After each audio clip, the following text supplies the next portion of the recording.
സ്നേഹിതരെ, ഇന്ന് നാം വിശുദ്ധ കുർബാനയുടെ 8ാം ഭാഗത്തോട്ട് പ്രവേശിക്കുകയാണ്. ദൈവത്തിന് സ്തുതി. സഹോദരരെ, നിങ്ങൾ സ്വരമുയർത്തി ജീവിക്കുന്ന ദൈവത്തെ പ്രകീർത്തിക്കുവിൻ എന്ന ഈ പ്രാർത്ഥനയോടുകൂടി നമുക്ക് തുടങ്ങാം. വെളിപാട് പുസ്തകത്തിൽ പല ഭാഗത്തും സ്വർഗീയ ഗണങ്ങൾ ഉച്ചത്തിൽ ഉയർന്ന സ്വരത്തിൽ ദൈവത്തെ ആരാധിക്കുന്നതായി പറയുന്നു. അതുപോലെ നാമും ഉയർന്ന സ്വരത്തിൽ സ്വർഗീയ ഗണങ്ങളോട് ഒന്നു ചേർന്ന് ദൈവത്തെ പ്രകീർത്തിക്കണമെന്ന് ശുശ്രൂഷകൻ നമ്മെ ഓർമ്മിപ്പിക്കുകയാണ്. യേശയ്യ 6:3 ഇപ്രകാരം പറയുന്നു: മാലാഖമാർ പരസ്പരം ഉദ്ഘോഷിച്ചു കൊണ്ടിരുന്നപ്പോൾ ഭൂമി മുഴുവൻ അവിടുത്തെ മഹത്വം നിറഞ്ഞിരുന്നു.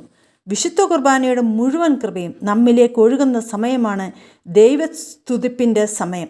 സമൂഹം ഒന്നടങ്കം ഉച്ചത്തിൽ ഈ കീർത്തനം പാടി ദൈവത്തെ സ്തുതിക്കുന്നു. പരിപാവനനാം സർവേശ, പരിപാവനനാം ബലവാനെ, പരിപാവനനാം അമർത്യനെ, കാരുണ്യം നീ ചൊരിയണമേ. പരസ്യ ജീവിതത്തിലോട്ട് പ്രവേശിക്കുന്ന ഈശോയോട് ചേർന്ന് നിന്ന് ആ മുഖത്തോട്ട് നോക്കി ഈ കീർത്തനം ആലപിച്ചാൽ യേശു നമ്മെ ചേർത്ത് നിർത്തുന്ന അനുഭവം ഉണ്ടാകും. ആ നിമിഷം എത്ര ആനന്ദകരം!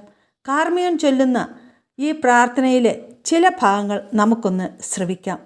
കർത്താവെ, അങ്ങയുടെ സ്വഭാവത്തിനൊത്തവിധം എപ്പോഴും ഞങ്ങളെ കടാക്ഷിക്കുകയും അനുഗ്രഹിക്കുകയും ഞങ്ങളോട് കരുണ കാണിക്കുകയും ചെയ്യണമേ. ഈ പ്രാർത്ഥന നമുക്കൊന്ന് വിചിന്തനം ചെയ്യാം.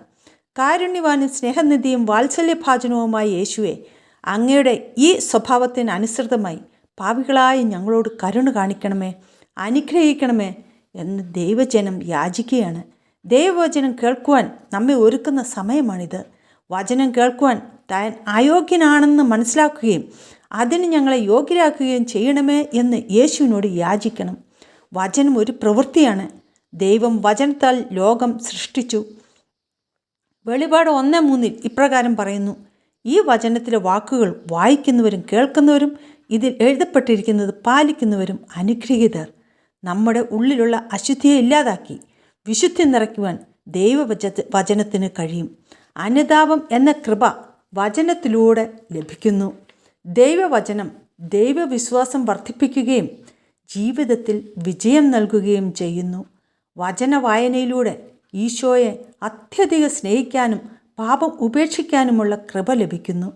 പഴയ നിയമത്തിൻ്റെ പൂർത്തീകരണമാണ് ക്രിസ്തു. നിയമത്തിലും പ്രവാചകരിലും തന്നെക്കുറിച്ച് എഴുതിയിട്ടുണ്ട് എന്ന് യേശു തന്നെ എമ്മാവൂസിലെ ശിഷ്യന്മാരോട് സാക്ഷ്യപ്പെടുത്തിയിട്ടുണ്ട്. വിശുദ്ധ കുർബാനയിൽ നിയമഗ്രന്ഥവും പ്രവാചക ഗ്രന്ഥവുമാണ് സാധാരണ പഴയ നിയമ വായനയിൽ ഉപയോഗിക്കുന്നത്.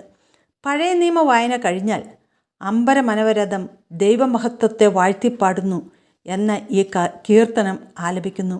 ഇത് 19ാം സങ്കീർത്തനമാണ്. പ്രപഞ്ചത്തോടൊപ്പം ദൈവത്തെ സ്തുതിക്കുവാൻ നമ്മെ ഓർമ്മിപ്പിക്കുന്ന സങ്കീർത്തനമാണിത്.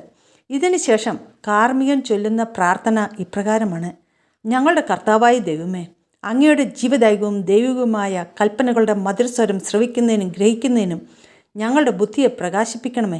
അതുവഴി ആത്മശരീരങ്ങൾക്ക് ഉപകരിക്കുന്ന സ്നേഹവും ശരണവും രക്ഷയും ഞങ്ങളിൽ ഫലമണിയുന്നതിനും നിരന്തരം അങ്ങയെ സ്തുതിക്കുന്നതിനും അങ്ങയുടെ കാരുണ്യത്താലും അനുഗ്രഹത്താലും ഞങ്ങളെ സഹായിക്കണമേ. പിതാവും പുത്രനും പരിശുദ്ധാത്മാവുമായ സർവേശ്വര, എന്നേക്കും ആമേൻ. ഈ പ്രാർത്ഥന നമുക്കൊന്ന് വിചിന്തനം ചെയ്യാം.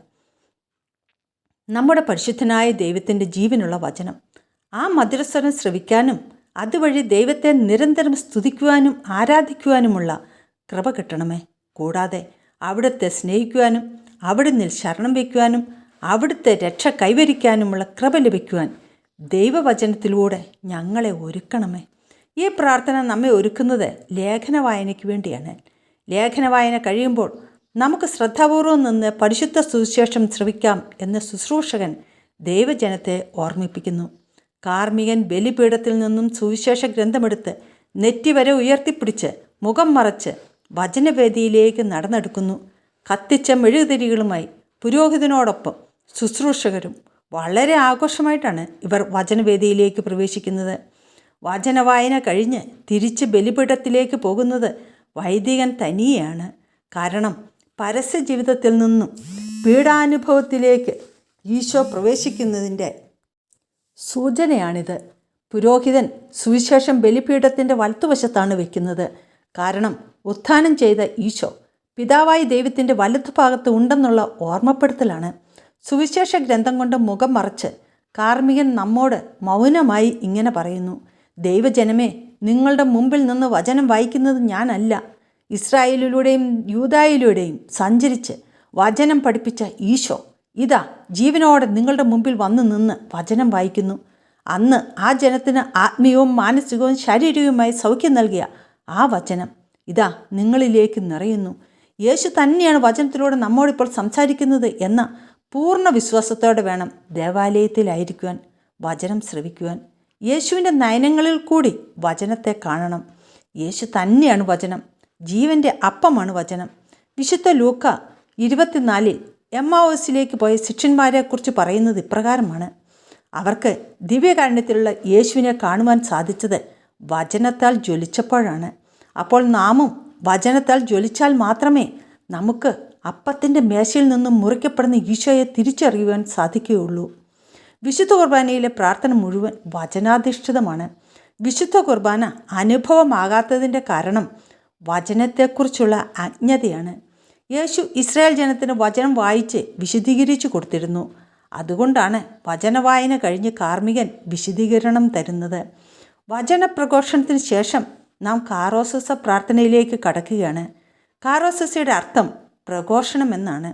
നാം കേട്ട വചനത്തെ ആസ്പദമാക്കി ക്രിസ്തുവിനെ പ്രഘോഷിക്കുന്നതാണ് കാറോസസ.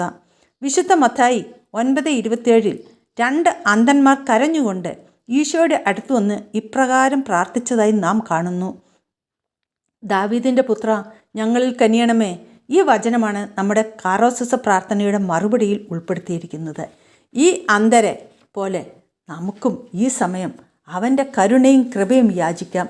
ഞങ്ങളുടെ ദൈവമായ കർത്താവേ, അങ്ങേക്ക് ഞങ്ങൾ സമർപ്പിക്കുന്നു എന്ന സമൂഹത്തിൻ്റെ പ്രാർത്ഥനയോടുകൂടി കാറോസസ സമാപിക്കുന്നു. ഇത് ഷെയർ ചെയ്ത് സുവിശേഷ പ്രഘോഷണത്തിൽ പങ്കുകാരാവാം. Thank you.